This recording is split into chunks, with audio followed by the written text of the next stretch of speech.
Welcome to Wife Cheating Story. I hope you have an enjoyable and relaxing time listening. Let's get started. A single email, an obscene video sent to everyone I knew, ruined me in minutes. My boss fired me, my wife called me a liar, my friends turned their backs. But the man in that video wasn't me. She framed me, the woman I loved, with her lover, the artist. They thought they'd buried me, but they didn't expect me to rise, armed with their secrets. Revenge? No, this is retribution. They created a masterpiece of lies. I'll turn it into a gallery of their downfall. Let the games begin. I usually arrived early to the office, but I was a bit late that Monday morning. As I entered, the receptionist was already at her desk. I smiled and gave her my usual thumbs up while heading to my cubicle. However, she just looked at me with a strange expression, not responding at all. That's odd, I thought as I walked down the hallway. I wonder if something happened to her. Maybe she didn't sleep well. I tried to shake off my concern as I sat at my desk and started my computer. But before I could see the welcome screen, our department secretary, Mary, appeared beside me, looking very serious. "How could you do that, Peter?" she asked. "What were you thinking?" "What do you mean, Mary? What did I do?"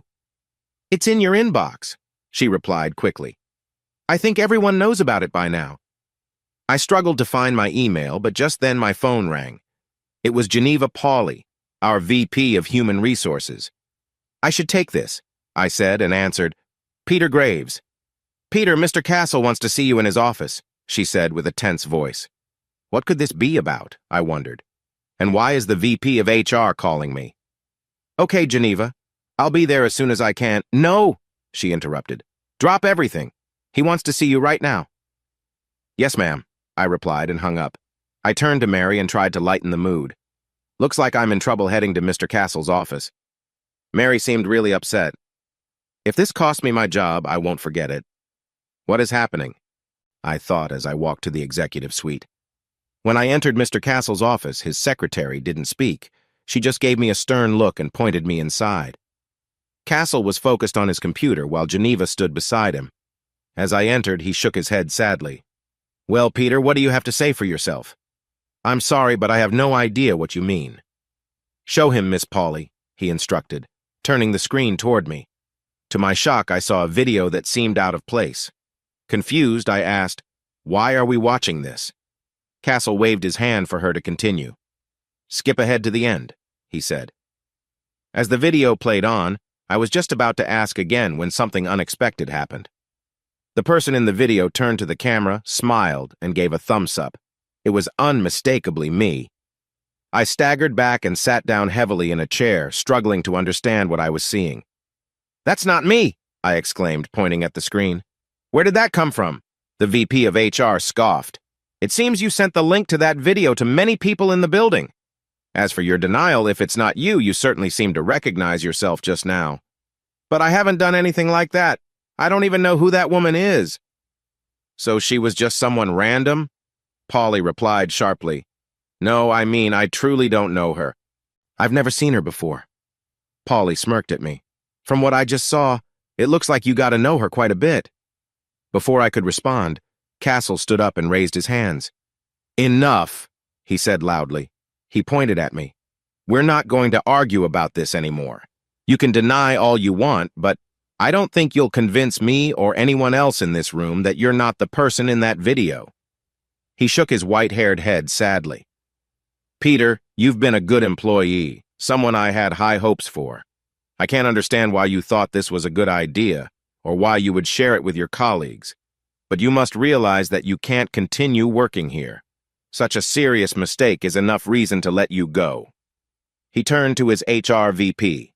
"Miss Pauley, given Mr. Graves' service so far, I won't fire him for cause. He will receive the usual benefits for leaving." He turned to me.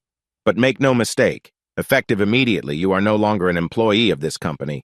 You need to leave the building right away without speaking to anyone else. Do you understand?"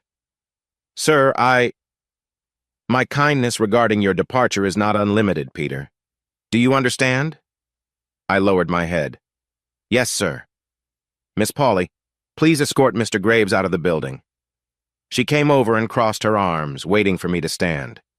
As we reached the door, I turned back toward Mr. Castle, but he wouldn't look at me. When Miss Pauley and I reached the lobby, I glanced at the receptionist. She had that same look on her face, but this time I understood why. I turned and pushed through the front door, stepping into a world that felt very different from the one I had seen earlier. I drove home in a blur, barely aware of the traffic, streets, or even where I was going. My thoughts bounced from one question to another, never settling on answers. It wasn't until I pulled into my neighborhood that the reality of facing Estelle hit me. I realized I had no explanation for why I was no longer employed or for everything that had happened that morning. My best hope was that she hadn't heard anything and that I could explain the misunderstanding gently. However, that hope vanished when I saw the tears on Estelle's cheeks and the hurt on her face. "How could you do such a thing?" she asked as I stepped into the house. "My friends have been calling all morning. Everyone knows what you did."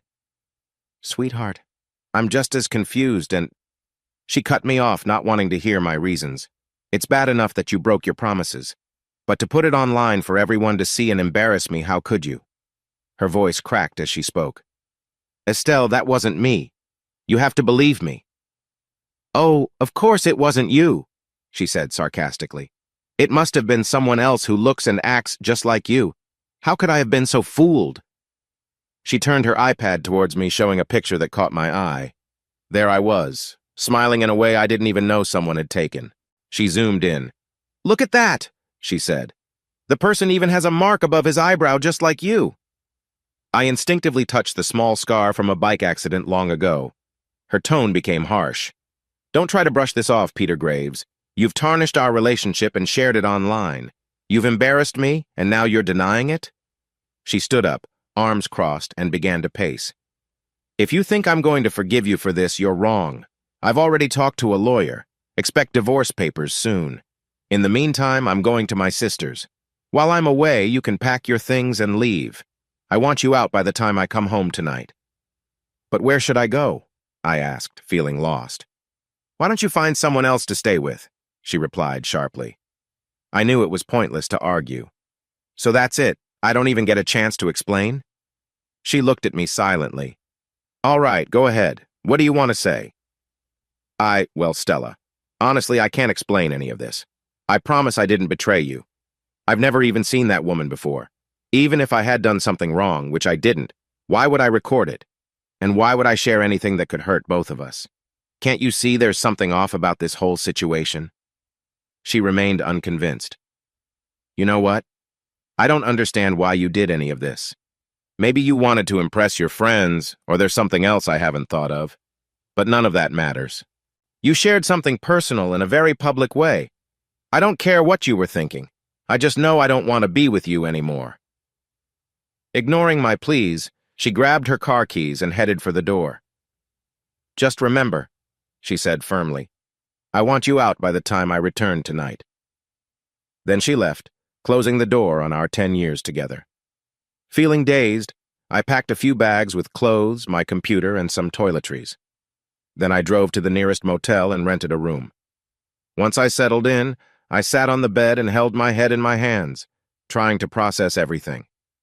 I've always been a well-organized person, and I knew I needed to figure out my next steps. The problem was I couldn't even think of where to start. After a while, I flopped back on the bed and, feeling worn out, I fell asleep. An hour later, I woke up feeling groggy and still faced with the reality of my situation. But somehow my mind was working, and I realized what I needed to do first. I had to go to the post office to rent a box.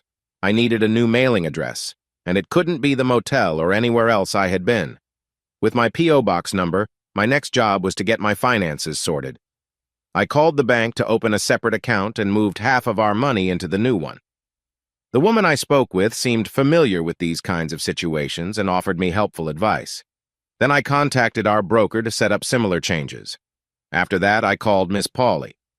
When I explained my situation, she was kind enough to connect me with someone in the benefits department who guided me through those details. Next, I searched for a lawyer. The woman who had drafted our wills didn't handle divorces, but she kindly referred me to another attorney in her firm who did. I also asked the first attorney to start preparing a new will for me, then scheduled a meeting with the family law attorney for the day after tomorrow. The new person who would help me through this process was Reina Menudos, ESQ. Once I had completed my mental checklist for now, I realized I was hungry, so I left the motel. The first place I saw was a Greek restaurant where I went in and ordered a gyro. While eating, I began to feel uneasy. How did this happen to me? Who was that woman? Who shared that video? Who sent those emails? Why would someone want to turn my life upside down? All these questions started racing through my mind. I didn't have answers, and I didn't know how to deal with them. I ended up giving myself a stomach ache. When I returned to my temporary home, I pulled out my laptop and logged into the company email system. Thankfully, the Infosys department hadn't shut down my account yet. As the head of network security, I made a note to address that later. Then I remembered I had been let go, so it was no longer my concern. The good part about having access was that I could easily find the link to the video that had started all this trouble. I clicked on it, wanting to understand what was happening. The room in the video looked like your typical inexpensive motel, basic tables on either side of the bed, generic pictures on the walls, and a simple bedspread. It didn't give any clues about where it was located. The video quality was not great, with dim lighting from just the lamps in the room. The camera shook a lot, and there was no sound or speaking. As I watched the video, it was clear it was meant to frame someone.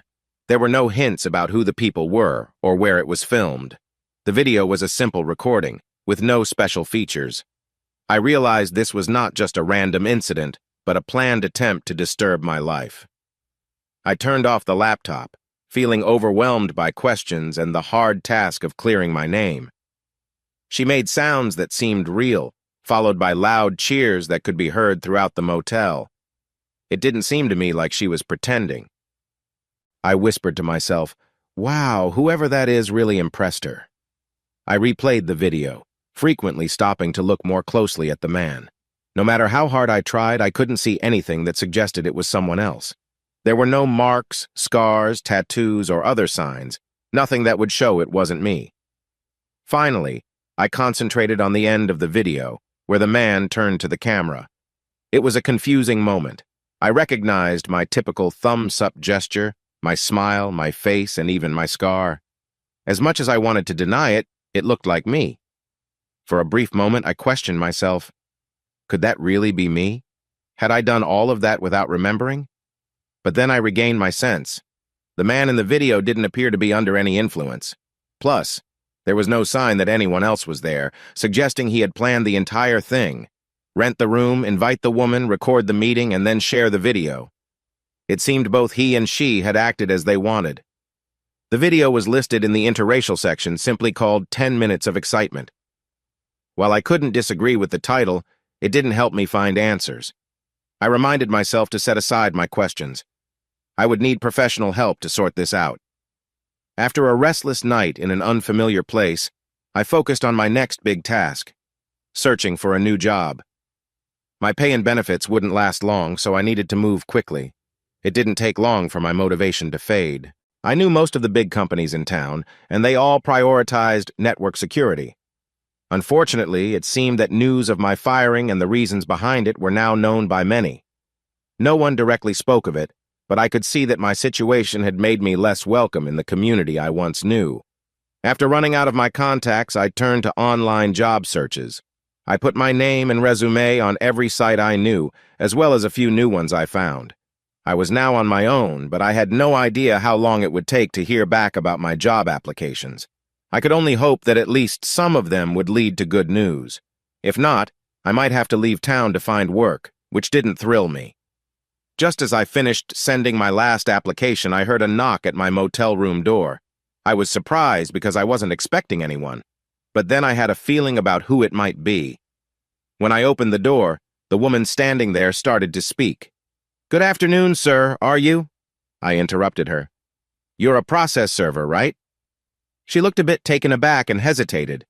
After a moment, she nodded and tried to begin again, but I was not in the mood to chat. "You found me. I'm Peter Graves." I took the envelope from her hand. "And now I've been served." Clearly not expecting that, she stood there looking unsure for a bit. Then she took out her phone, as if to take my picture. But I quickly closed the door before she could, and I heard her mumble to herself as she walked away. It wasn't a huge win, but I did feel a bit better for not letting her take my photo. My first thought was irritation at Estelle for this situation, but she had warned me, so I couldn't really be surprised. Truthfully, if I had found proof of her being unfaithful, I would have done something similar. "But it wasn't me!" I shouted to the empty room, feeling down. "And no one else believes that either." How was I going to show I was innocent? I pushed that aside and looked over the notice I had received.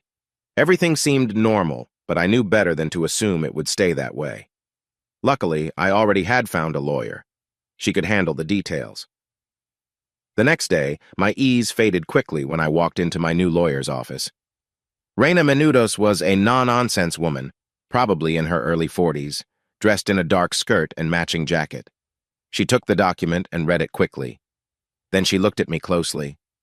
"Okay, Mr. Graves, tell me about your divorce." I began my story, the video, the mix-up, and where I was now. She listened quietly until I finished, then leaned forward with her fingers steepled. "It seems like you don't really want this divorce." "No, I don't. I wouldn't even be here if it weren't for that video. I just want to find out who did this to me, clear my name, and take action against those who set me up." Before she could say anything, I added, "I have the video if you want to see it. It's about 10 minutes long." She shook her head. "That won't be necessary, Mr. Graves." She sighed and leaned back in her chair. "Let me share some important details with you. First, even though you might have heard otherwise, most law firms cannot do thorough investigations. If you need someone to look into things, you'll need to hire a detective agency. Just a heads up, a good detective agency will likely cost about the same as a good law firm. We work with several agencies, and I can share their names if you'd like. But here's my advice. It may not even help. The truth is, your wife doesn't need a reason to divorce you if she wants one. This state allows for no-fault divorce, meaning either of you can end the marriage at any time for any reason. So finding proof that you didn't do anything wrong probably won't change anything now." I wanted to argue, but she raised her hand to stop me. "Think about your old job. Would they take you back if you managed to prove your innocence 6 months later? It's doubtful the damage has already been done. It's the same with your wife. Trying to prove yourself innocent will only remind her of the situation more." "But that doesn't seem fair," I exclaimed. "No, it's not, but life often isn't fair." She shook her head. "I could name many celebrities who faced serious accusations but were later found innocent. Still, the number who regained their old success is much smaller." I sank back in my chair. "Are you saying I should just do nothing and accept this wrongness?" She looked at me kindly. "I'm not saying you shouldn't fight back, but trying to prove your innocence will likely be costly, take a lot of time, and may not lead anywhere good. You'll be better off focusing on moving forward with your life." She picked up the divorce papers. "As for the divorce, I'll ensure the terms are fair and the cost is low. Since there are no children, you and your wife will split everything evenly and be done." I exhaled deeply. "Fine. Let's go with your plan. But I don't have to agree with it." She gave me a sympathetic smile. Feeling upset is completely understandable. When I got back to my motel, I was pretty upset. Whether I liked it or not, I was getting a divorce. The house we'd bought just 3 years ago was going to be sold, and everything we had would be divided. And whether I liked it or not, I had to deal with a reputation that felt so unfair. I needed someone to talk to, so I called my friend Dave, a guy I used to play tennis with. He couldn't have dinner with me, but agreed to meet at our favorite bar near the university for drinks later. I knew he wouldn't have any magical solutions, but having a friendly ear to listen felt really nice right now. When I arrived at the bar, Dave wasn't there yet. I saw a few people at the far end watching a game on TV and passed a table with 4 girls, 3 African American and 1 white, all laughing and talking. I guessed they were university students. I headed over to the bar to wait for Dave. Not long after I got a beer, my phone rang and I saw it was Dave. With a sinking feeling, I answered, "Hey, Dave, where are you?" "Sorry, Peter, I can't make it. Janice heard about our plans and told me clearly that you're on the list." "The list? What does that mean?" He sighed. It means I can't come near you, buddy, or I'll be in trouble. The wives have decided you're off limits. Sorry, man. I was about to respond sharply, but I thought better of it. That's okay, Dave, I understand. We'll try again when things settle down. Yeah, that sounds good. Sorry, Peter. I put my phone back in my pocket and took a long sip of my beer, feeling even more down. Are you the guy in that video online? A girl's voice asked to my right. Surprised, I turned to see one of the girls from the nearby table. The other three were watching and giggling. I started to explain the mix-up, but decided it wasn't worth it. I shrugged. Yeah, I guess I am. Oh, wow, so you really must be open-minded. No, I mean, yes, I guess background doesn't mean much to me. As she thought about that, I took a moment to look at her. She had beautiful brown skin, a pretty face with strong cheekbones, and a nice figure. In short, she was really cute. I'm Peter, I said, offering my hand. She shook it. I'm Tamika. I'm a senior at the university. She had her drink with her, and we talked about college and her plans. It was nice and casual. At least she wasn't treating me like an outsider. I bought her another drink to encourage the conversation. Finally, she set her empty glass down on the bar. I should get back to my dorm. She glanced at me. Would you mind giving me a ride? I looked over at the table and saw her friends had left. Sure, no problem. As Tamika sat next to me in my car and gave me directions, I noticed how her skirt had shifted. If she noticed me looking, she didn't say anything and didn't adjust it. I found a parking spot outside her dorm and turned off the engine. Would you walk me back to my room? She asked quietly. There have been some incidents on campus, and a girl needs to be careful. Of course, I replied, and went around to open the car door. She took my arm as we walked down the sidewalk to her dorm. When we reached her room, she unlocked the door and led me inside. She looked thoughtful, her face showing curiosity and determination. You know, she started, her voice honest and open, I've always wondered about true connection. My past experiences have often felt one-sided. I nodded, understanding the weight of her words. Sometimes it's about trust and communication, I said gently. She smiled a little, then motioned for me to sit. We spent the next few moments talking quietly, the soft light from the window creating a calm mood in the room. She shared her feelings about her relationships, her challenges with being heard, and her hopes for deeper, more meaningful connections. As we talked, it became clear that what she needed most was someone to really listen. We conversed late into the night, sharing stories and views. The moment was about understanding and respect. Eventually, the mood grew peaceful. She thanked me, her voice warm with gratitude. It's rare to feel seen like this, she said softly. I smiled, appreciating the simplicity and honesty of the moment. She settled down on the bed, looking content. Soon, she relaxed and fell asleep. Noticing this change, I felt mixed emotions. Just then, her roommate, sitting at the edge of the bed, caught my attention. My boyfriend doesn't appreciate me like that, she said casually. If I help you, will you join me? I asked. Yes, she replied eagerly. I moved a bit closer, and as we talked, it became clear that the earlier conversation had sparked her interest. I began to feel a sense of urgency in the moment. Through it all, the connection was strong. As I responded to her enthusiasm, we both found ourselves caught up in the experience. Afterwards, I made sure she was comfortable, then turned my attention to her roommate, checking that she was also resting well. As I left the room, I heard a kind compliment about my help, which left me momentarily speechless. I simply nodded as I stepped out. The next morning, I felt puzzled as I reflected on the night while drinking my coffee. Thoughts of that evening stayed with me, causing me to think about its meaning. In the end, I considered how this experience might change my path.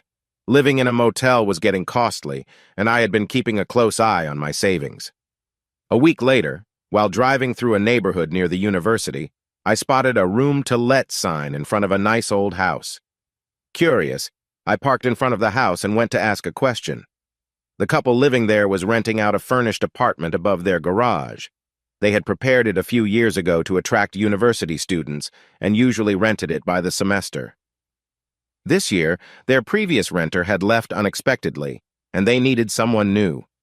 The apartment was bigger than the motel room I had, and the furniture was nicer. Best of all, the monthly rent was much lower than what I was paying for the motel each day. I quickly signed a month-to-month lease. Just as I finished moving my few belongings into the new apartment, I got a message from one of the job search websites I had signed up for. The company that reached out was called StickTight, which was a strange name I had never heard before. However, since I had not received any other replies, I decided to see what they had to say. When I drove to the address they provided, I found a simple building among a row of one-story structures that looked like warehouses. I cautiously opened the glass door and a young man greeted me. I guessed he was the HR representative. He introduced himself as Bob Pickford and led me to a small office that had a metal desk and a few plastic chairs. I must have looked unsure. "Don't let the office worry you," he said. "This is our data center. We don't have regular offices, everyone works from home. Our team enjoys it, and we save a lot of money by not renting office space." He explained that his company was a startup focused on creating network security systems. "When we protect a corporate system, we mark each piece of code so it can't be changed. If someone tries to break in and steal data, our marks help us trace them back to where they came from, just like something sticking to you when you walk through the forest.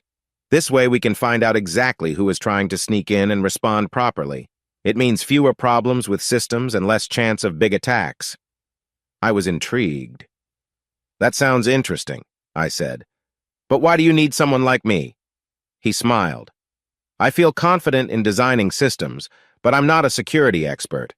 There are many ways someone can attack systems, and I'm hoping your background will help us protect against those we might not have considered." The more we talked about the company, the more interested I became. Bob seemed excited about the ideas I shared too. Finally, he raised his hand.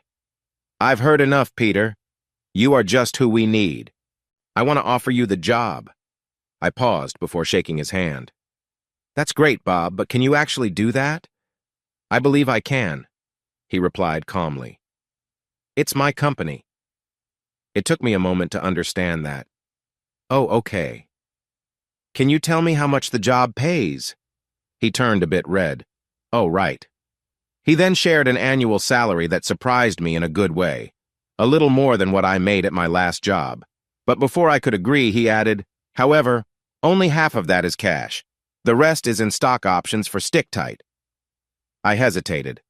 On one side, it felt risky to rely on a startup, and things would be tight while waiting for the options to help. On the other side, I didn't have any other offers. I thought if things get really bad, I won't be worse off than I am now. "Count me in," I said, extending my hand.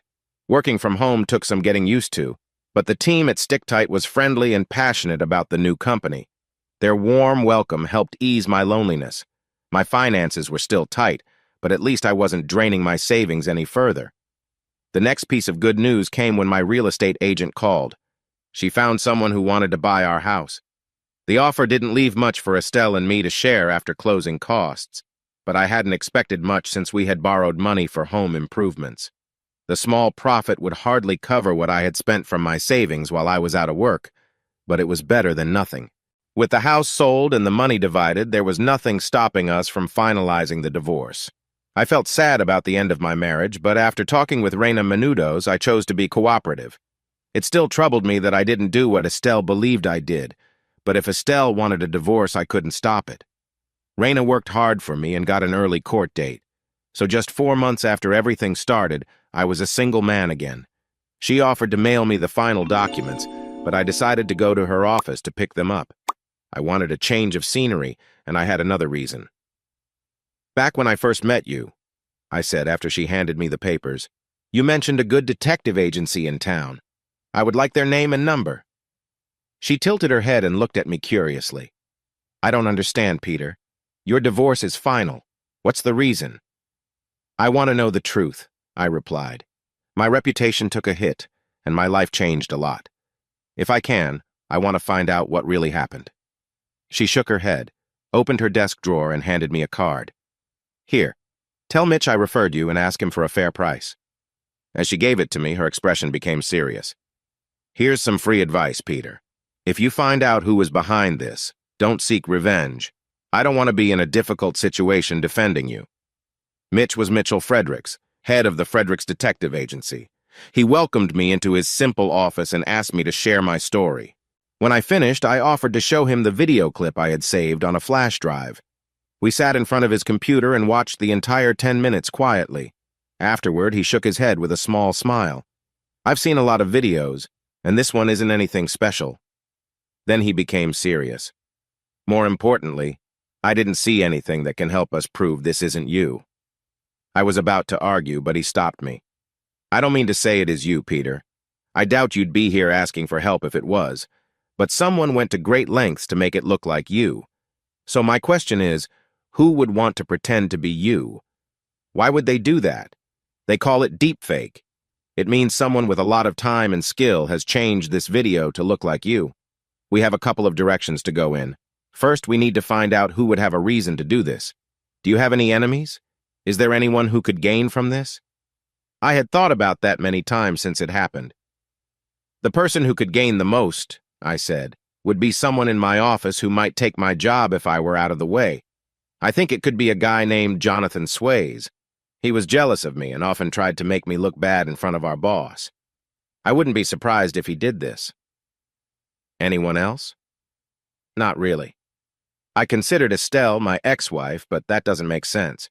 Like Raina said, if Estelle wanted to divorce me, she could do it for any reason or none at all. No, Jonathan is the only one I can think of who would have something to gain.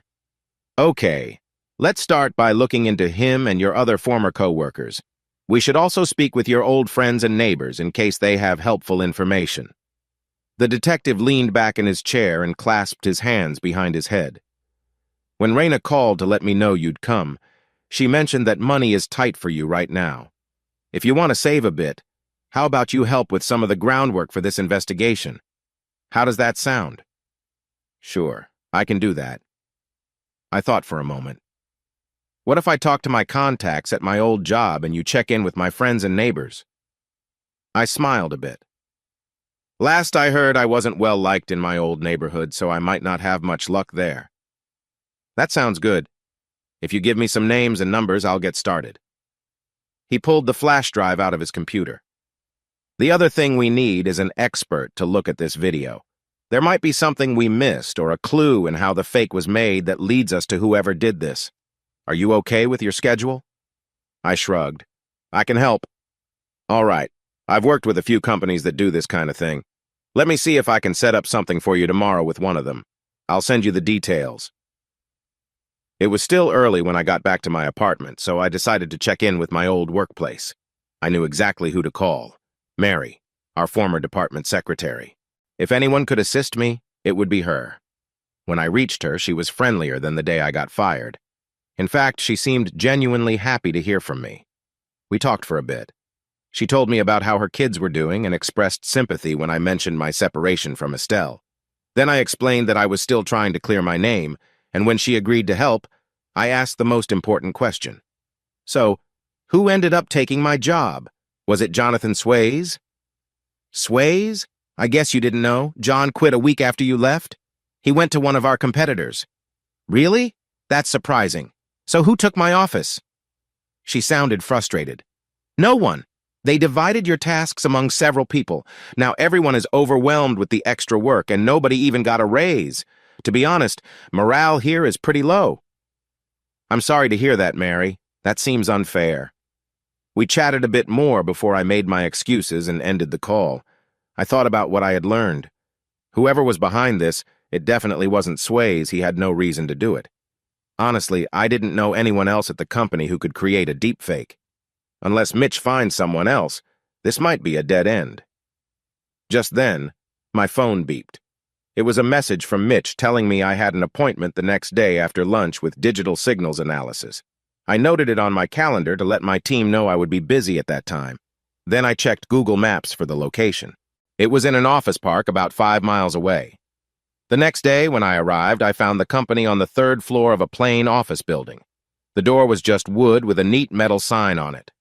Unsure of what to do, I knocked. "Come in," a familiar voice called, and when I opened the door, I was surprised.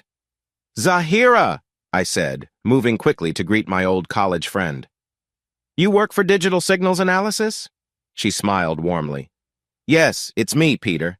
When I saw the name Mitchell gave me, I hoped it would be you. We sat down and started catching up. Zahira and I met in engineering school and quickly became friends.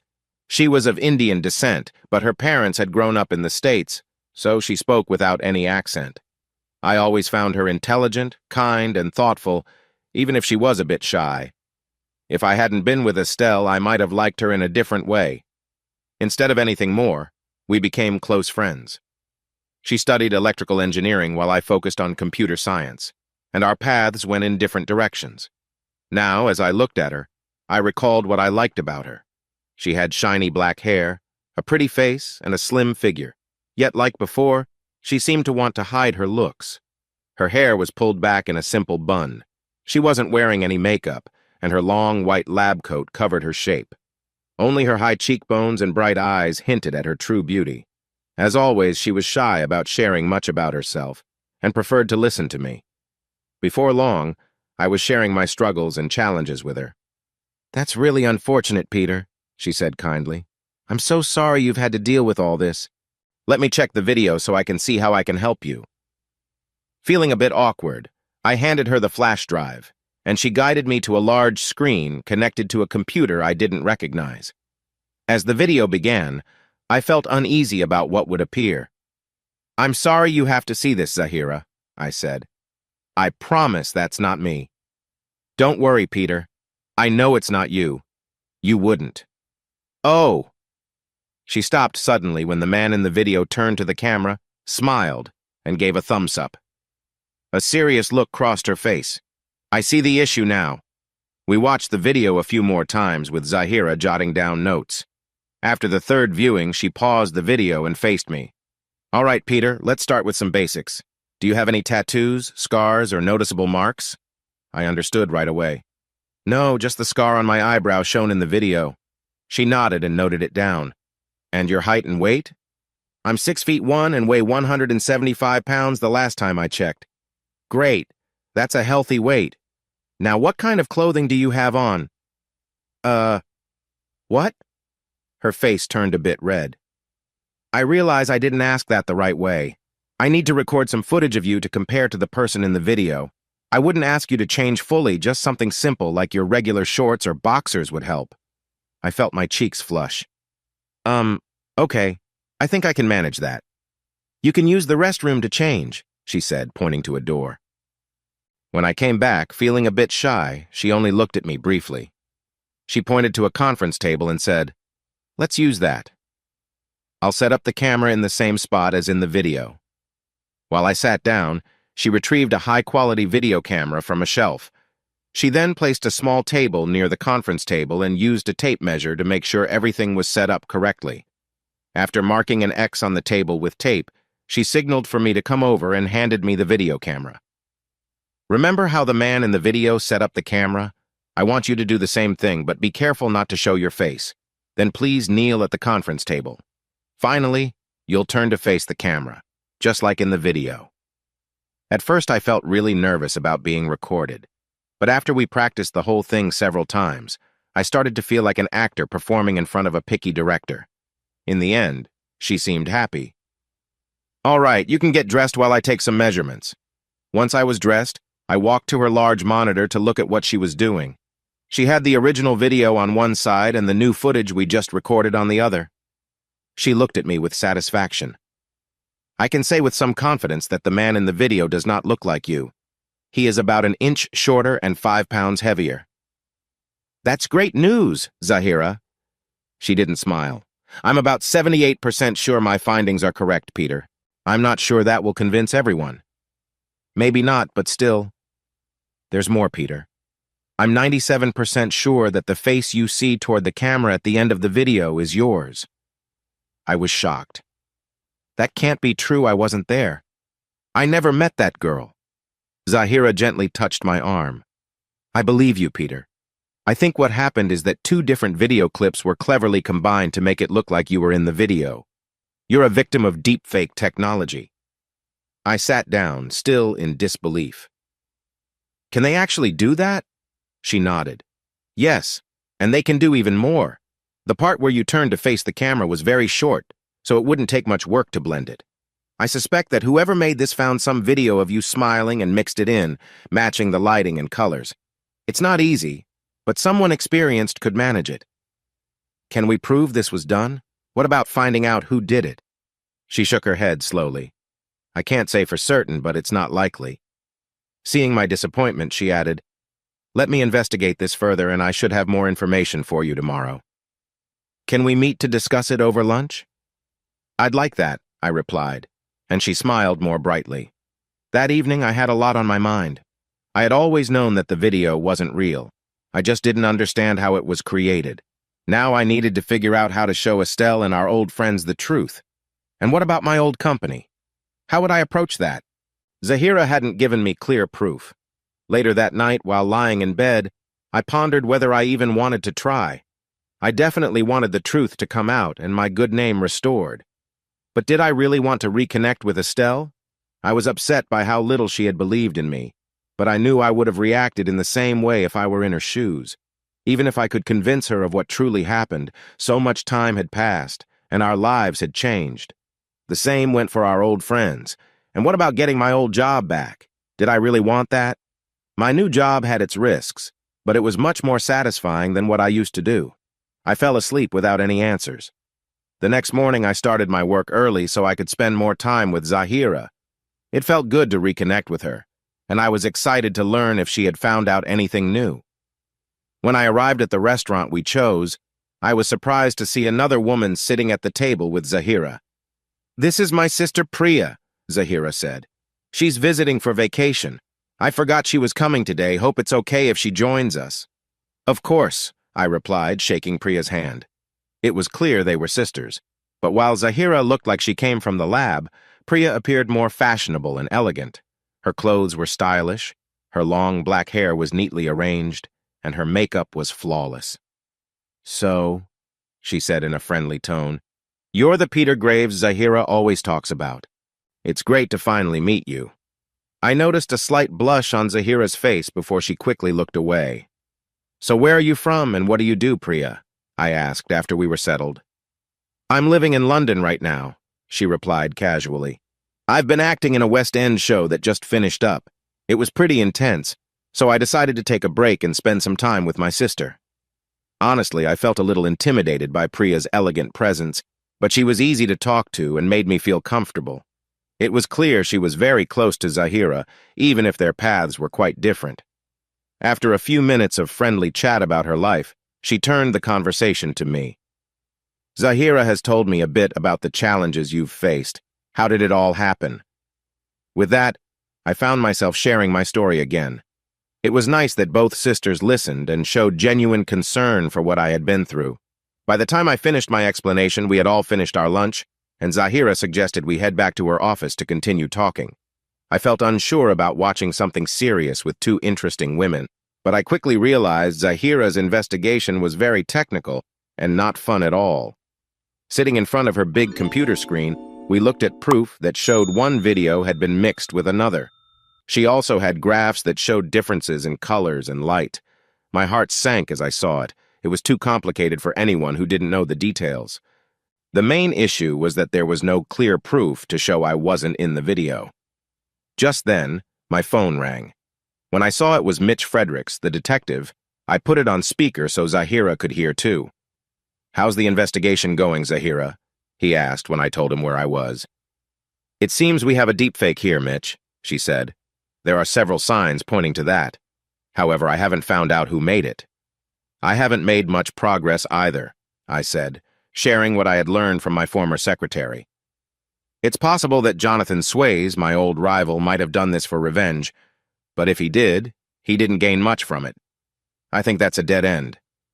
What about you? Have you discovered anything? I might have a clue for you. Did you know your ex-wife has a new boyfriend? No, but I'm not surprised. She's free to see anyone she likes now. Would it surprise you to know she's been seen with him since you moved out? Some neighbors even think she may have started seeing him earlier. I felt my temper rise. No, I had no idea about that.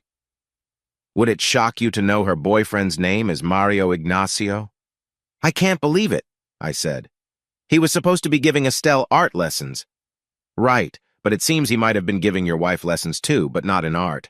This Ignacio has quite a mix of stories. He claims to be a talented artist, but he doesn't make money from his work. The rumor is that he looks for women to support him until they realize what's going on. People say he convinced his last partner to leave her husband and move in with him. Then, after she spent her divorce settlement, he left her and came here.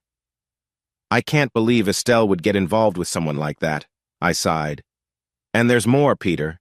Ignacio focuses on digital art. If we're looking for a suspect, I think we may have found one. Zahira gasped and began asking Mitch many questions. Finally, I spoke up. Let's take a moment and see where we stand. It sounds like we have a reasonable suspect who could create a deepfake. Is there any way to show he did it? I asked Zahira. No, she replied. Unless we can access his computer and find the changed files, we can't prove it for sure.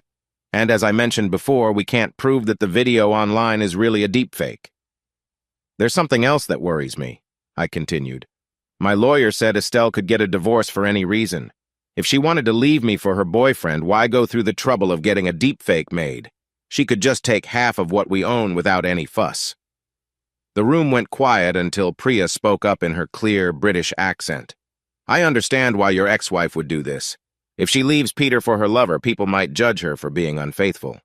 But if she can show that Peter was unfaithful, she can win their support and sympathy. And what's more convincing than a video showing him being unfaithful? That's true, Mitch said over the phone. Their friends would be shocked by Peter's supposed actions. It would put all the blame on him. Everything is becoming clearer now, I said, feeling the weight of it. I glanced at Zahira and Priya. It's bad enough that Estelle was unfaithful, but what really hurts is that she was willing to hurt me just to avoid criticism. I shrugged. So what should I do? And don't say let it go, because that's impossible for me. Please don't think about doing anything harmful, Peter, Zahira said urgently. I wouldn't want anything bad to happen to you. I know, Zahira, but it's really tempting after what they've put me through. What we should do is the same thing they did. Create a video showing their true colors, Mitch suggested.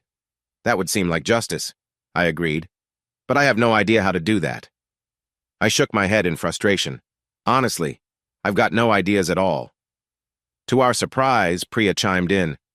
We don't need to do anything harmful or tricky. We just need to tap into two of humanity's biggest weaknesses, greed and desire.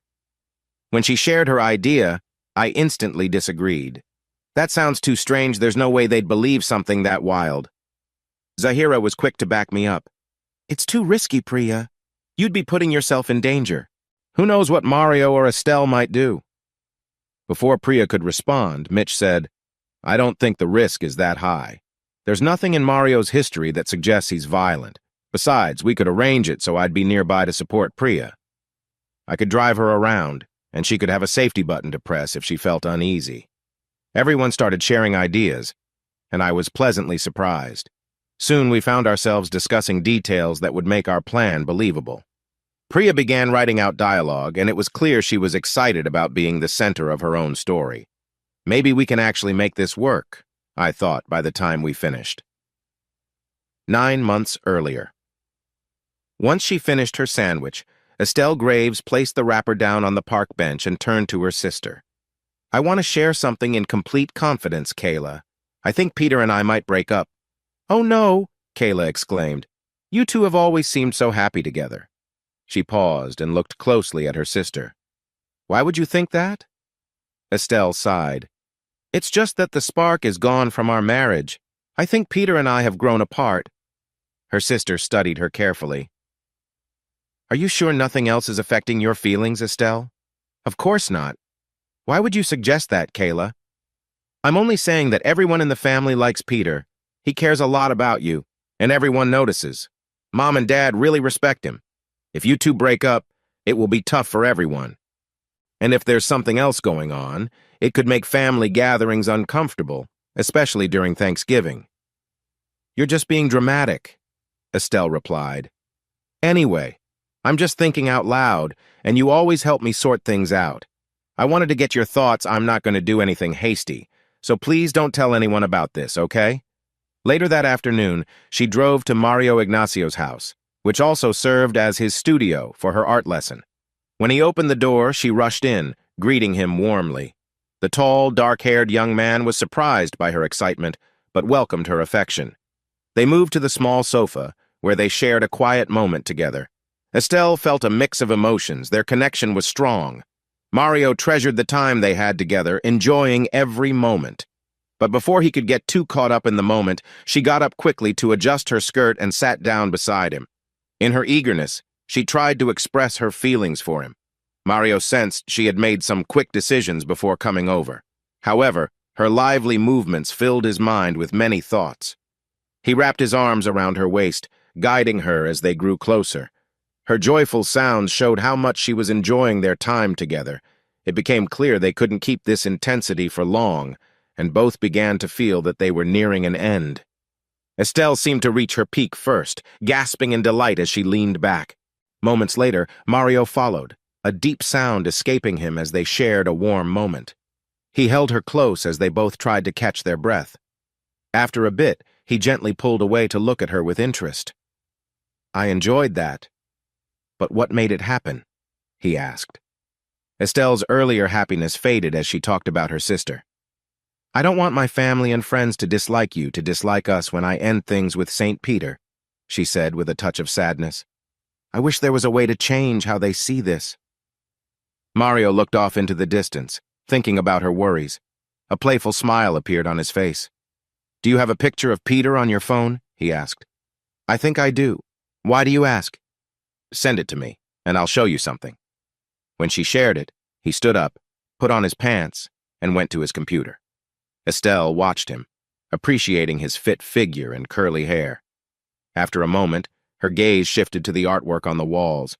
Mario created detailed computer art, focusing on animals playing, mothers caring for their young, and wildlife in their natural spaces. A critic humorously described his work as Bambi on steroids, and Estelle understood the joke. The charm and emotion of his pieces captured her, and she believed that Mario was a talented artist on the brink of great success. "Come look at this," he called, drawing her attention to the screen. Curious, she walked over to see what he was preparing. A video started to play, but it wasn't what she expected. In the video, a couple seemed to be sharing a close moment, but it made her uncomfortable. Mario paused the video on a still image. "What do you think?" he asked, keen to know her thoughts. "I think it's not appropriate," Estelle replied firmly. "Why would anyone want to share something like that online?" Mario didn't respond. Instead, he pressed another key. Suddenly, Peter's face appeared over the image of the anonymous person. Estelle gasped. "Oh, wow, how did you do that?" Then she looked closer. "This won't work, Mario. It's too obvious the face is too large for the body and the skin tones don't match." He nodded. "You're right, it does look fake. But keep in mind, I did this in just 5 minutes. If I can get some good video of Peter and find better material, I can make something much more realistic." He smiled. "What would your family and friends think of St. Peter in such an awkward situation?" "They would go crazy," she said. "He'd never be welcome in my parents' house again." Mario smiled wider. "Then I think we have a plan." "I'm not sure," she said slowly. "If we do this, it might really affect Peter's life. It feels a bit too much to me." He struggled to hide his frustration. "If you really feel that way, then I don't see another way for you to get a divorce and still protect your reputation." He sighed. "I know how much your family means to you. Maybe we should just forget about it." Her face showed her worry. "No, no, Mario, that's not what I want. I couldn't be without you." She took a deep breath. "Okay, let's go ahead. He'll manage." Present day. "Can't you find another place to leave your clothes?" Estelle complained as she moved around their small bedroom. "We wouldn't have to worry about that if we could have moved into your house as planned," Mario replied. She sighed. "I know. I thought I would get the house from the divorce after the judge saw the video, but he said it didn't matter." He looked hopeful. "Still, shouldn't you be getting some money from the sale of the house soon?" She nodded. The closing is this week, so I should get a check. But don't expect too much, it won't be as high as we thought. I have to split the money with Peter, and I forgot about the loan we took out for some home improvements. That will take away even more from the final amount. Mario felt upset. After the divorce, he hoped Estelle would be able to support a major showcase of his art that would finally get him the attention he needed. Now it seemed like she'd only be able to afford a small display. Why doesn't anything ever go right for me? He thought. Just then, the doorbell rang. When Estelle answered, she found a delivery worker on the porch. She signed for the package and brought it to Mario. "It's for you." "Were you expecting anything?" she asked. "Not that I know of," he replied as he opened it quickly. Inside was a smaller envelope made of a nice paper. It was addressed to the artist Mario Ignacio, with a note saying, "Personal and confidential." Curious, he used a knife to open it. Inside was a sheet of fine paper with fancy writing that began, "Bapak Azmuni Bokarnaputra." "Dear Mr. Ignacio, I have admired your work for many years. Now I believe the time has come for the art world to recognize your great talent. This presents a unique chance for both of us to gain artistically and financially. I have sent my senior assistant to meet with you. She is ready to discuss terms for purchasing most of your artwork for a price I believe you will find very agreeable. Miss Inda Pawiranadi will talk to you soon to discuss things for me. You can trust she has my full support. I look forward to a great partnership." The letter was signed in a fancy writing that neither Mario nor Estelle had seen before. "What does it mean?" Estelle asked after Mario showed it to her. He was clearly excited. "I hope it means that good news is finally here," he said happily. Then his smile faded, and a puzzled look took over his face. Who is this Bokarnaputra guy anyway? He rushed to his computer and searched the name. Google said it was Indonesian, but there were no clear results. "This better not be someone trying to trick us," he said, looking at the envelope. "If it is, it's a pretty expensive prank." "If this Miss What's-Her-Name actually shows up," Estelle said, "we'll find out." They didn't have to wait long.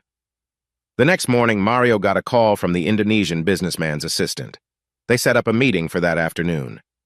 When the time came, Mario and Estelle eagerly looked out the window, waiting for the visitor. Right on time, a black Cadillac SUV stopped at the curb. The driver quickly got out and opened the back door. A young woman came out, and she seemed to be of East Asian descent. Her black hair was neatly styled, and she wore elegant traditional Javanese clothing, a fitted jacket with a cutaway front over a long, patterned skirt. But what stood out most was her face. She had high cheekbones and a warm brown complexion. "She looks like a model," Estelle said, impressed. The woman walked confidently toward the door. Mario opened it before she could knock. She looked surprised. "It's you," she said softly. "It's really you." She blushed. "I'm sorry, Mr. Ignacio. I lost my manners for a moment. I've admired your art for so long, and now to meet you." When he invited her in, she stepped into the studio and took a deep breath. "Let me start again. I am Inda Pawiranadi, the senior personal assistant to Bapak Azmuni Bokarnaputra, as you know." She glanced at one of the prints on the wall and gasped, "Three frogs at play, it's my personal favorite." She quickly went to admire the print. After a moment, she seemed to remember where she was and turned to them. "I apologize," she said. "For me, this feels like visiting a famous art museum and seeing the most famous painting." Mario smiled modestly but felt quite flattered. "Please sit down." "We're eager to hear about your employer's proposal." He turned to Estelle. "Why don't you bring in some tea?" Their visitor turned and offered her hand to Estelle. "I'm sorry, I don't think we've met." "I'm Estelle Graves," she replied, shaking her gentle hand. "I'm Mario's partner." With that, she went into the kitchen to get the tea they had prepared earlier. When she returned, Estelle was surprised to see the young woman comfortably seated in an armchair, her skirt slightly revealing her leg. Mario, Estelle noticed, was paying close attention to their guest. "Here you are, Miss, Pawiranadi. I'm sorry, I don't know how to pronounce your name." Mario gave her a quick look, but the young woman laughed lightly. "Please, just call me Inda. Our Javanese names can be tricky for Westerners." "But you certainly have no trouble with ours," Mario said. Your English is perfect. You sound like you've just arrived from London. Inda smiled modestly. Actually, I was educated in a British school before going to university at Cambridge. English is my first language after so many years.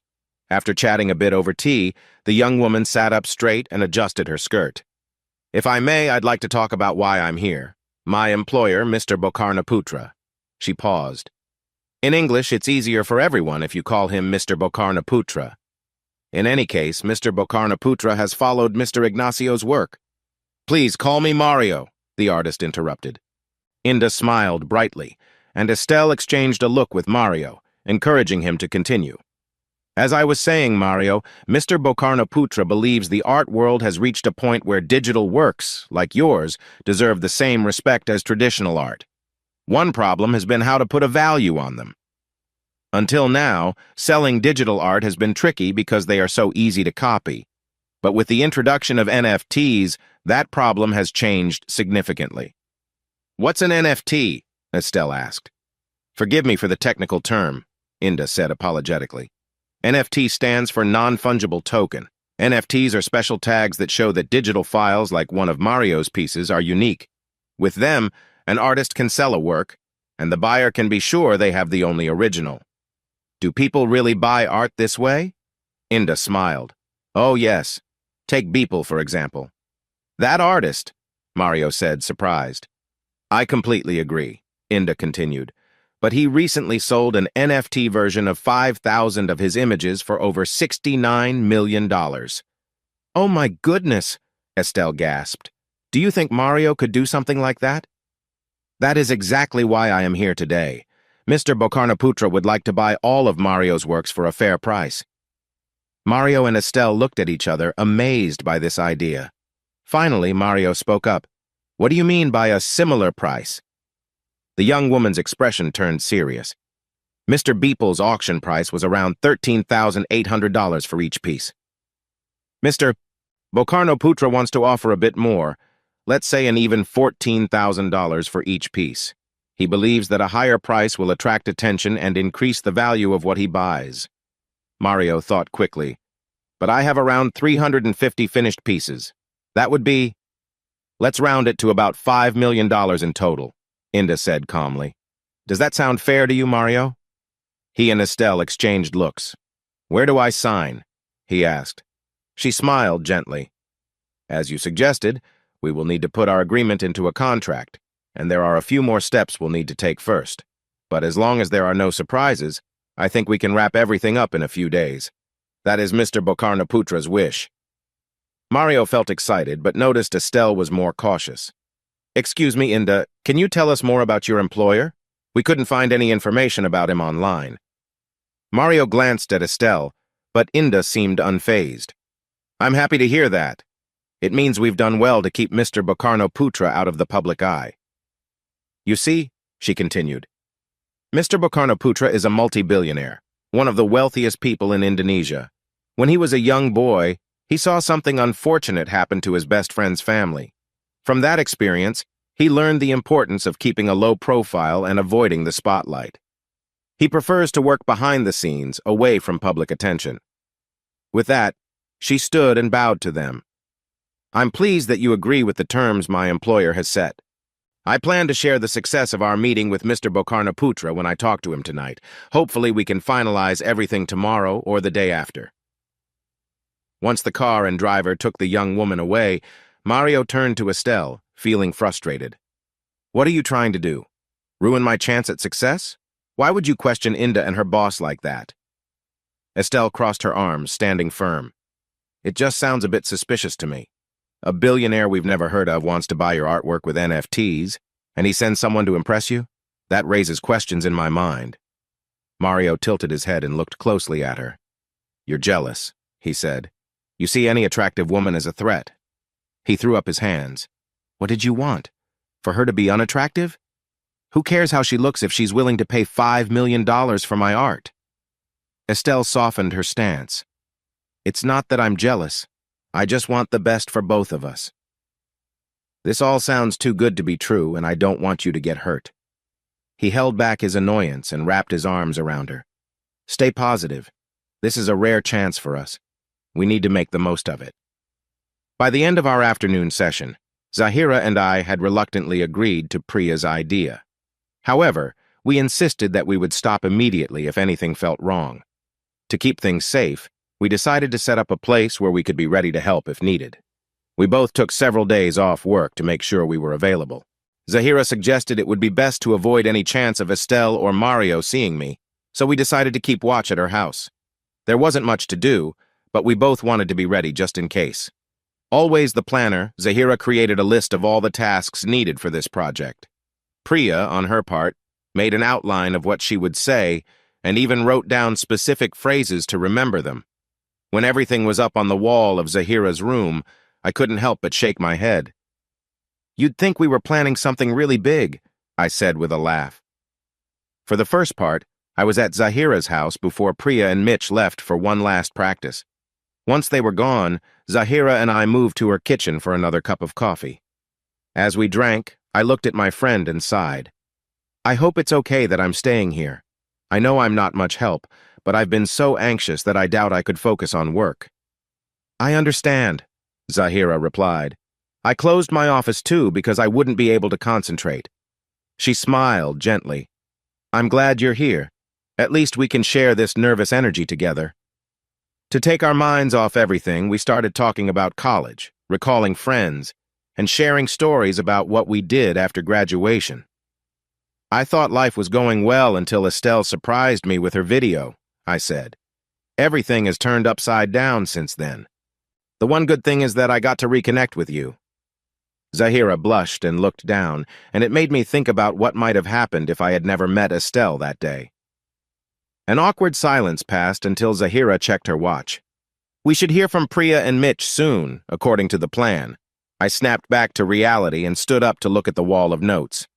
"Honestly, I can't believe I let Priya convince me to go along with this idea. It all feels so strange, and she's fully in it while I'm just waiting here." I shook my head. "I don't get why Priya would want to join this adventure. She came here for a vacation with you, and now she's off on a mission for someone she doesn't even know." Zahira rolled her eyes. "That's Priya for you. She's always been a dreamer and loves acting. I think this is a lot more fun for her than just being a tourist with me." She waved her hand. "And don't worry about being convinced to do this. When Priya wants something, she usually gets it. It's not that she's bossy. People tend to go along with her ideas. I remember back in school." Her memory was interrupted when Priya walked in through the front door, followed closely by Mitch Fredericks. She seemed completely unaffected by anything that had happened before. "What happened, Priya? How did it go?" Zahira asked eagerly. "Oh, fine," Priya said casually. "Just as I expected." A happy smile spread across her face. "Actually, I'd say the first part went smoothly." She winked. "But just wait. The next part will be quite a show." Shortly after Estelle left for work the next day, Inda called Mario. "What did Mr. Bokarnaputra say?" he asked eagerly after greeting her. "Sadly, he wasn't able to take my call," she told him. "And since we are 13 hours behind Jakarta, I won't have another chance to talk to him until this evening." "I understand," Mario replied, trying to hide his disappointment. "That's unfortunate. But I expect to hear back from him tonight. Then we can meet tomorrow to finalize our plans. So I guess we'll just wait until then." Her voice became softer and almost shy. "Actually, I'm calling with a personal request, Mario. If it's not too big of an ask, could I come over and see some more of your artwork today? I really admire your art. It would mean a lot to me." "Of course," he answered warmly. "Why don't you come over now? Then we can go to the park for lunch afterward. That way we can get to know each other better." "A trip to the park sounds wonderful," Inda said excitedly. "Will Estelle be joining us?" "No, she's at work." "Good. I mean, it's too bad she can't come too." When Inda arrived at Mario's studio later that morning, she wore a light wrap to shield herself from the cool air. After taking off the wrap inside, she was dressed in all white, perfect for a casual outing. "I hope this is all right," she said, motioning to her outfit. "This is the only casual wear I packed, and I thought my work clothes wouldn't be right for the park." "You're just fine," he said with a smile. Trying to stay focused, he showed Inda the other pieces he had hanging around. Then he took her over to the computer to show her some of his newer works. As she explored with delight, he couldn't help but notice the pleasant scent she wore. When she finished looking at his collection, she thanked him warmly for the tour. "It's almost noon," he replied. "Why don't we go out and get some lunch?" She happily agreed, seeming excited to have lunch with someone she admired. He had already picked up food and a bottle of white wine from a nice restaurant nearby. They stepped outside, and when he tried to apologize for his old car, she wouldn't listen. "This just shows how the art world hasn't recognized your talent yet. But that will change soon after they hear about your sale. My driver can take us wherever you want to go." Once they reached the park, they walked for about 20 minutes until they stopped under a tall oak tree next to a meadow. He spread out a blanket, and they enjoyed a lovely meal in the shade. After finishing their food and wine, they walked along one of the paths, soaking up the sun. At one point, she bent down to look at some wildflowers, and he admired her excitement. When they reached a small lake, they paused at the edge to take in the view. While he gazed at the water, he was startled to hear her sniffle. Turning to her, he noticed tears in her eyes. "What's wrong, Inda?" he asked, worried. "Nothing. I'm just being silly," she replied, looking up at him with tears streaming down her face. Leaning against him, he instinctively wrapped his arms around her for comfort.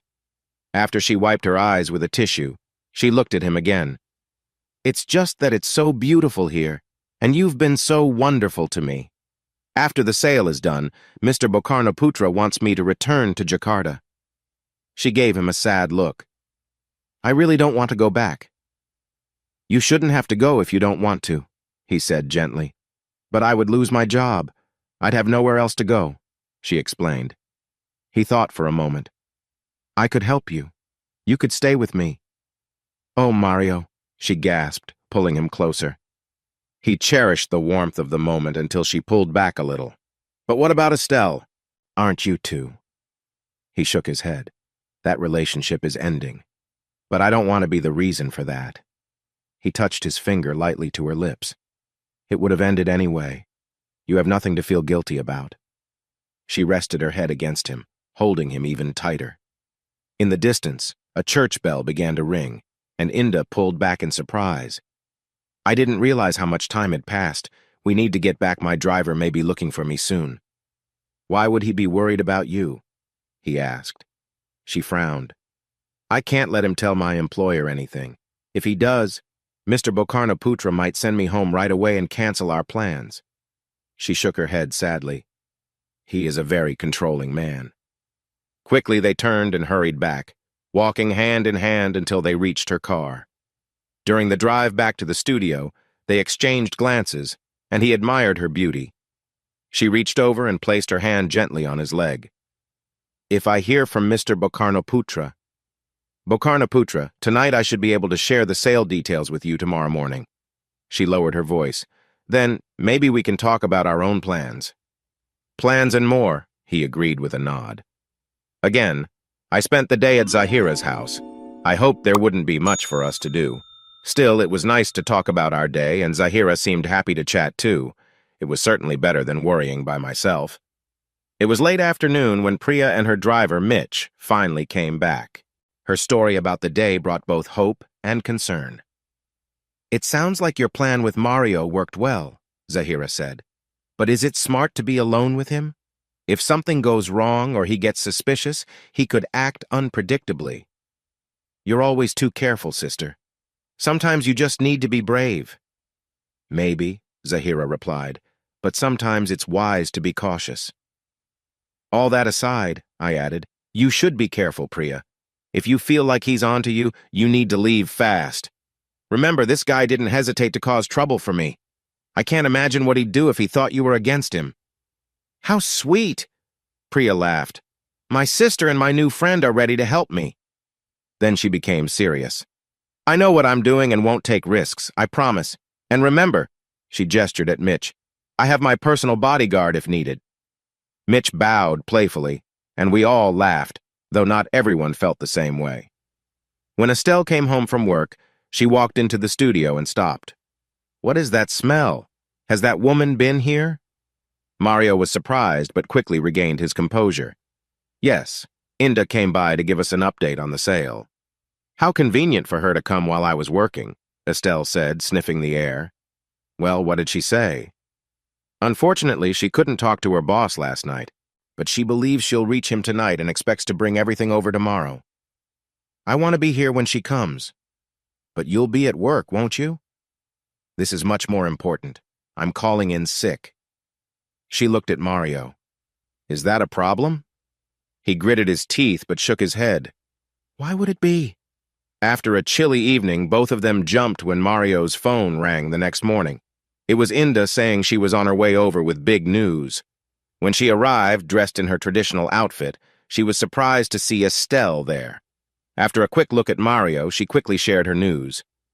I talked with Mr. Bokarnaputra last night. He confirmed that the price we discussed is good. He will pay you $5 million in bitcoins right after the sale is done. Bitcoins? Why bitcoins? Estelle interrupted. Because bitcoins are private, Inda explained. No one can trace them. They don't show up in any bank account the government can check. She smiled. As I mentioned, Mr. Bokarnaputra wants to stay anonymous above all else. But that's not everything. My boss set up a show at the Mermelstein Art Gallery in New York City for Mario's art. On the opening night, it will be announced that an anonymous supporter has bought all the pieces. She looked thrilled. Can you picture it?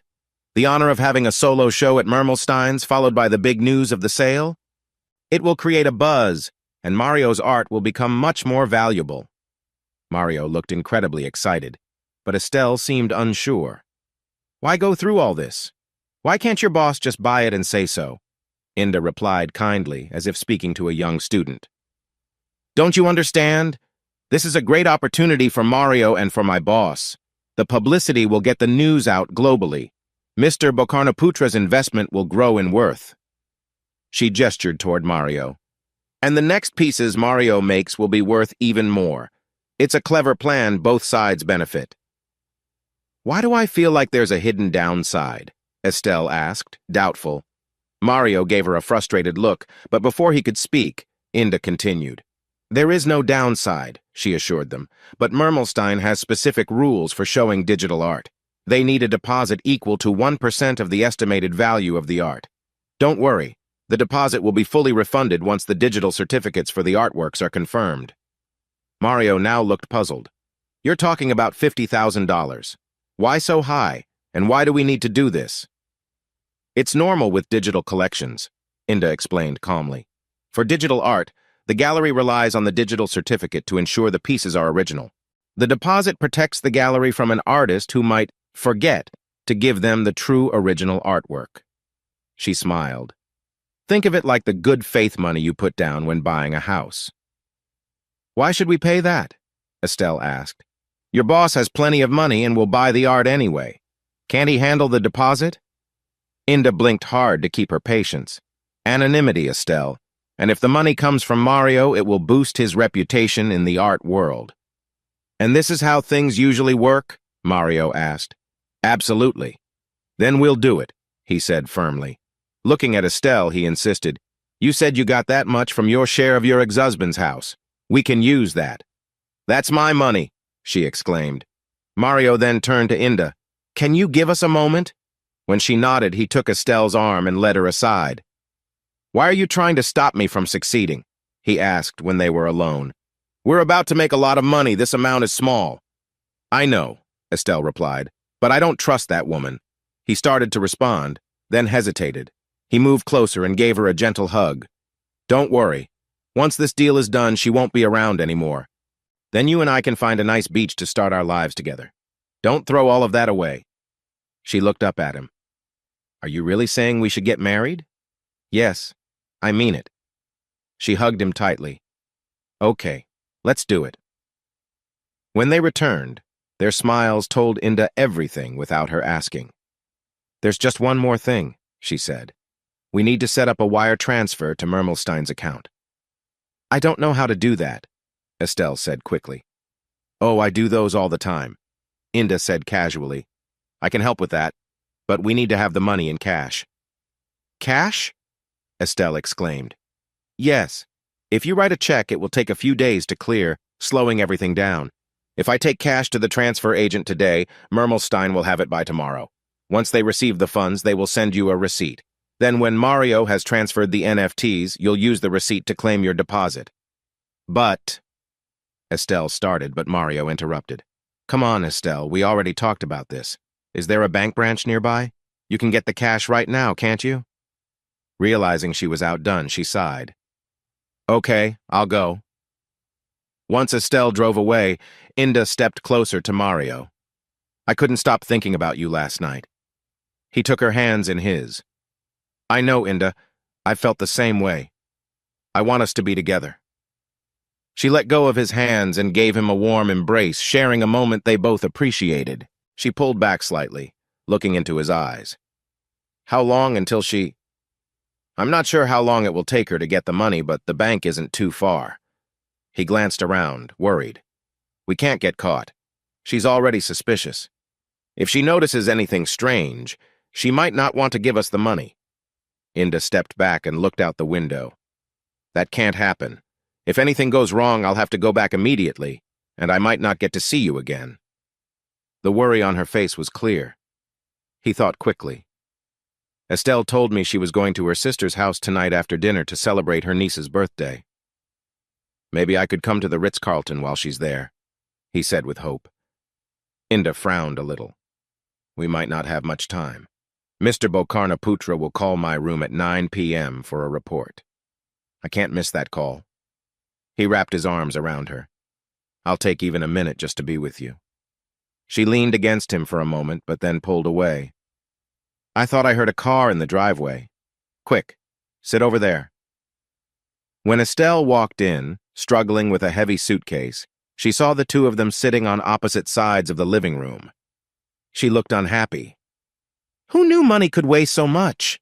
She said, dropping the bag on the floor. Then she looked at Mario and Inda. What have you two been up to while I was gone? Mario leaned back and pointed to Inda. Inda was just explaining the next steps. Inda, can you tell Estelle again? Sure, Inda replied, impressed by Mario's quick thinking. We were talking about the exhibition.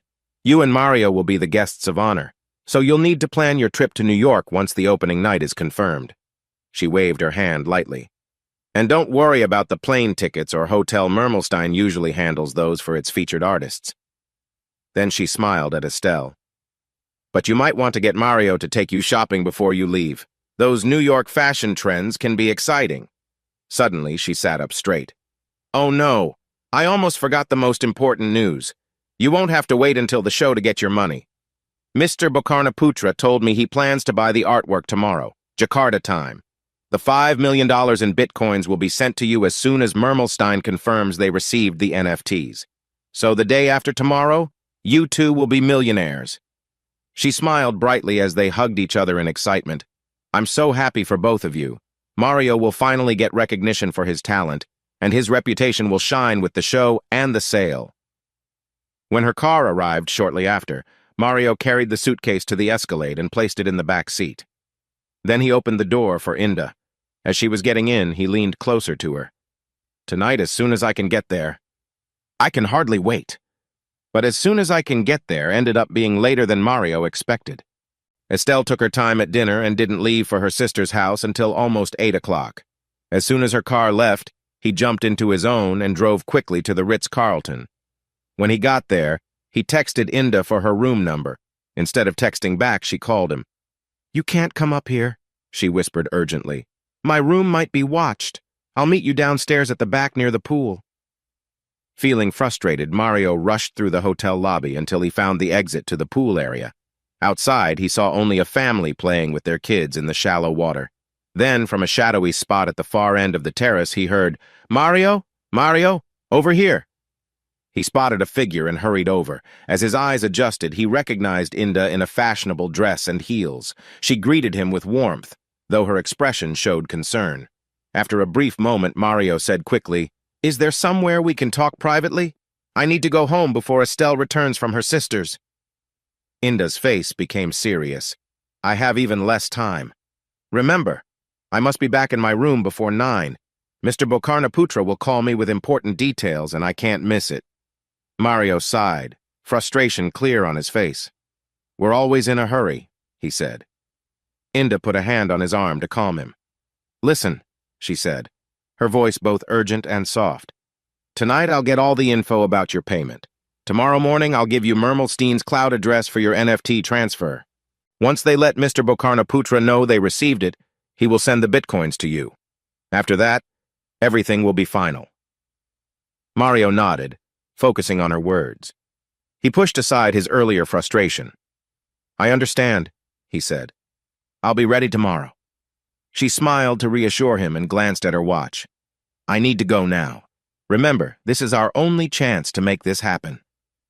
He watched her fade into the shadows, a sense of urgency and determination lingering in the air. You'll finally have your reward. He reached for her to celebrate, but she paused him. Wait, there's something else. Mr. Bokarnaputra wants me to return home tomorrow afternoon. I don't want to leave you.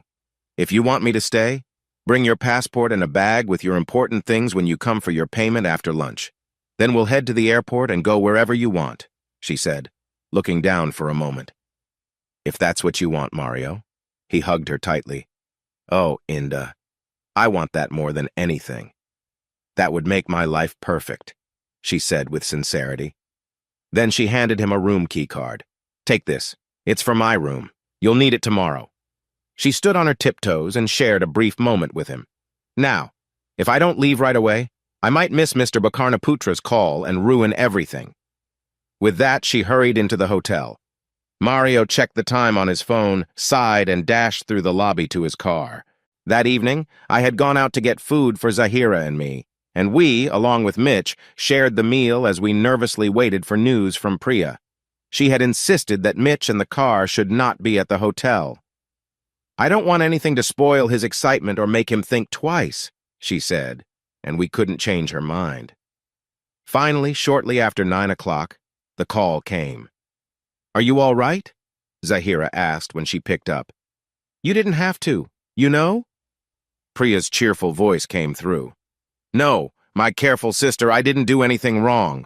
I just had a short but convincing conversation before I left. I think I made a good impression. Let's just say his excitement tonight should lead to good things tomorrow. Since we have this nice suite, I plan to stay here tonight to make the most of it. Now, I need to go take care of some things. Mario got home with only a few minutes to spare. Luckily, Estelle was too excited to talk about her niece to notice anything unusual. When she finished, he told her that Inda had called to confirm the purchase by her boss. She'll give us the details on getting our bitcoins tomorrow, and then it will all be settled. But she did mention it might be late afternoon before we hear from her. He paused as if he had an idea. I know what. Why not take tomorrow off and go shopping? You'll need a nice new outfit for the gallery opening. That will help distract you from the excitement. He smiled at her warmly. Remember, we're going to be rich, so this time the cost doesn't matter. Well, guess what? She replied with a grin. I don't need to take a day off because I quit my job today. It felt great to finally say what I really think about those people. He was surprised, but hid it well. Well, good for you. I know you're happy to leave that behind. She nodded and thought for a moment. But I do want to go shopping tomorrow. I've been looking into fashion and I know exactly what I want to wear in New York. With excitement for the next day, neither of them slept well that night. Still, Estelle woke up at her usual time. When she came out for coffee, she saw her partner already busy at his computer. What are you working on, babe? She asked, curious about what was keeping him busy on this special morning. He gave her a bright smile. The Indonesian woman has confirmed that Mermelstein's received our deposit. She's also sent me the cloud address for transferring my art and the blockchain for the NFTs. Now all I need to do is upload everything and we're finished. So we won't see her again. It was clear that this question meant more to her. That's right, he said kindly. I'll get the final confirmation after lunch, then we'll be done. That sounds great, she replied, smiling gently. I'm going to clean up and then go shopping.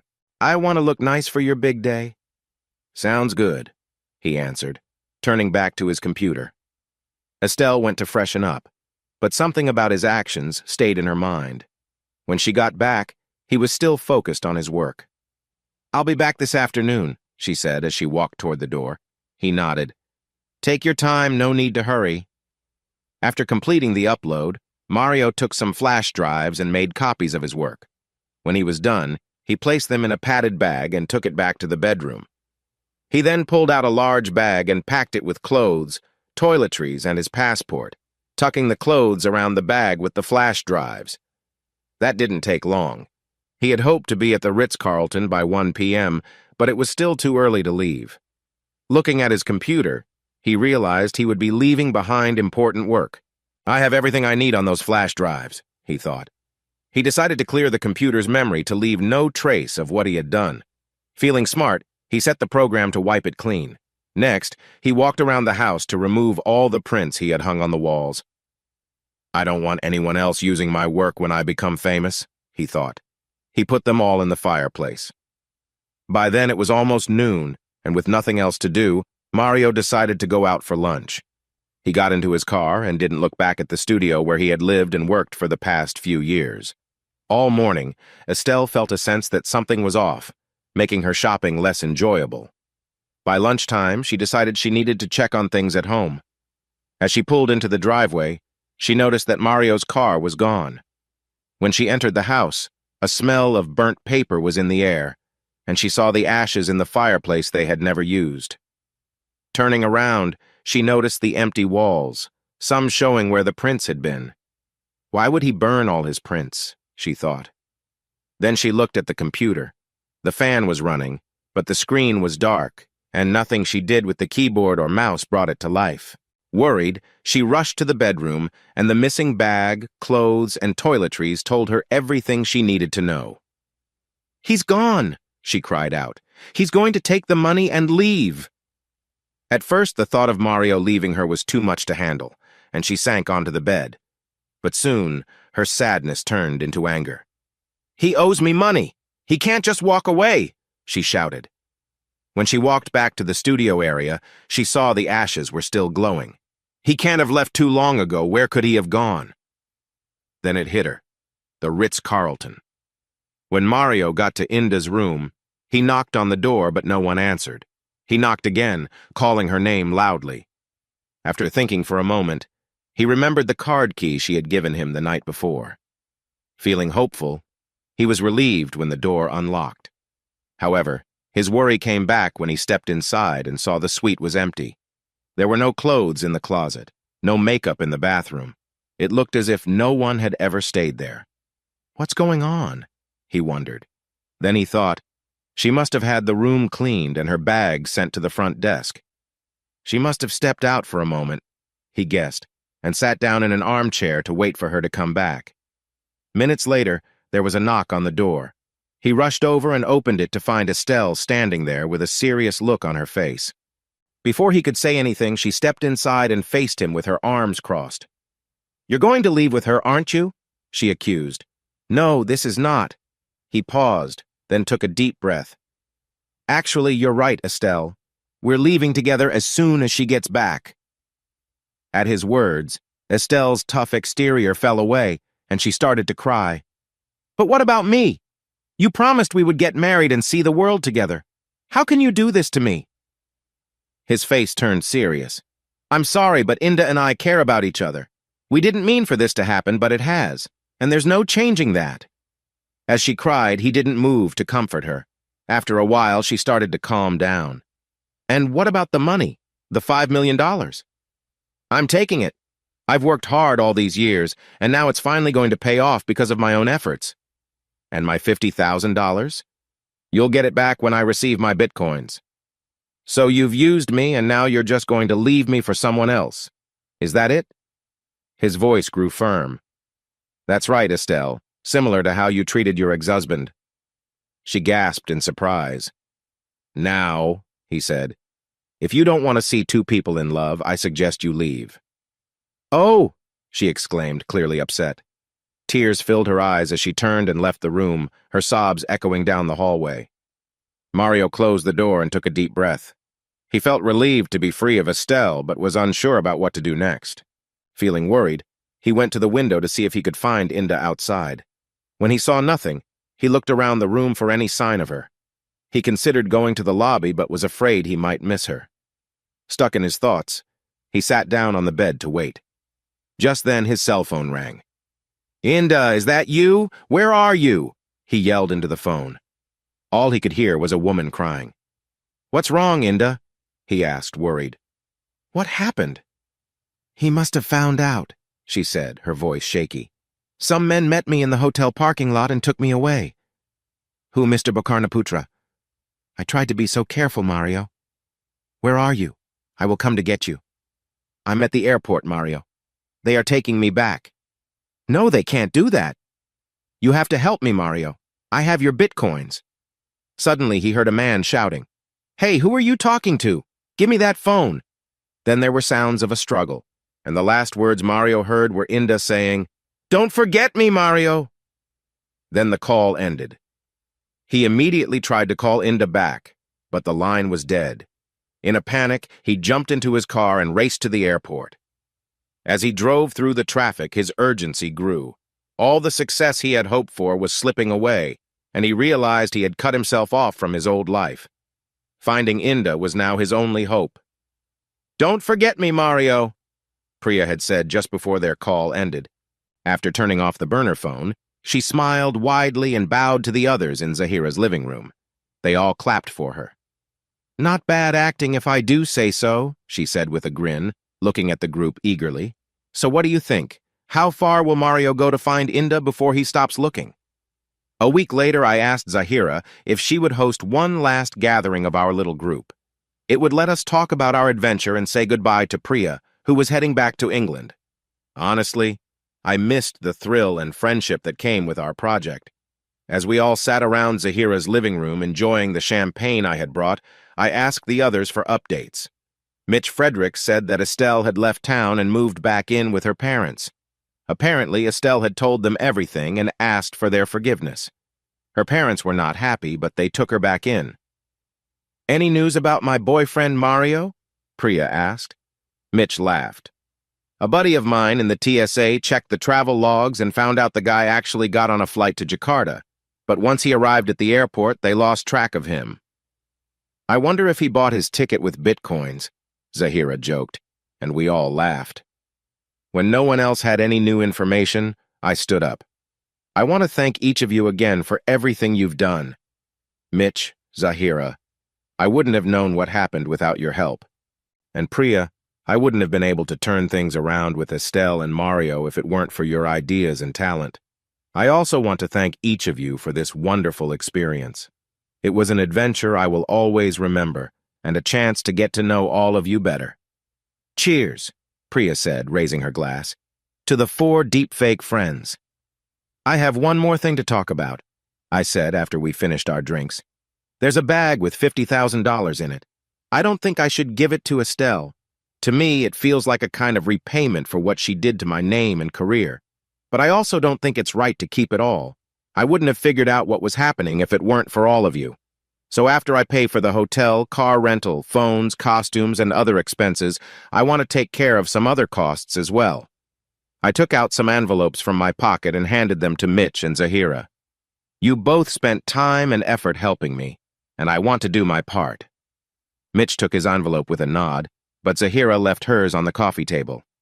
"I did this for friendship," she said, avoiding my gaze. "I understand, Zahira, but I don't want to take advantage of your kindness. We can discuss this later." I felt a little uneasy, but I moved on. I turned to Priya. "As for you, Priya, I don't know how I can repay you. Instead of taking a break, you spent your time helping someone you didn't know to get their life back. Even though everything turned out well, you didn't know it would at the start. So please let me at least cover the vacation you missed while you helped me." Priya laughed happily. "Oh, Peter, I should be the one paying you. You gave me the chance to write, direct, and star in a great project and fix an unfair situation. This whole experience has been a fantastic adventure, much better than the vacation I planned." She stood up and smiled warmly at me. Then, with a playful glint in her eye, she added, "But if you really want to repay me, come back here at noon tomorrow to see me off before I fly back to London." I quickly agreed, and we all raised our glasses again to celebrate our success and our friendships. As I promised, I returned to Zahira's house the next day, but when I knocked, Priya answered the door. "Come in, Peter. Come in," she said cheerfully. As I stepped inside, I looked around for Zahira, but she was not there. "I hope Zahira isn't too upset with me," I said, feeling nervous. I felt that I couldn't pay Mitch without also helping Zahira. I didn't mean to hurt her feelings. "No need to worry, Peter. I've spoken with her and everything is fine. Now, before my ride arrives, I have a surprise for you." "Oh no, Priya, you don't need to do that." "Of course I do. Come with me." She took my hand and led me to Zahira's closed bedroom door. When Priya opened it, I was a bit taken aback. Zahira was standing there, but she looked different. Instead of her usual hairstyle, her dark hair fell freely down her back. She wasn't wearing her lab coat anymore. Instead, she had on a lovely floral dress that swayed gently above her knees and fit nicely at her waist. For the first time, she wore heels that highlighted her long legs beautifully. She also had on makeup that emphasized her cheekbones and made her dark eyes stand out. "Zahira!" I exclaimed. "You look amazing!" As I stepped closer, she took my hands, and her nervousness melted away, replaced by a bright smile. "I hope you like my little farewell gift, Peter," Priya said with a playful grin. "I know my sister loves what I gave her." With that, the actress headed out to the Uber that had just arrived. Zahira and I walked to the door to see her off. As the car started to pull away, Priya rolled down the window, waved, and gave us a big thumbs up.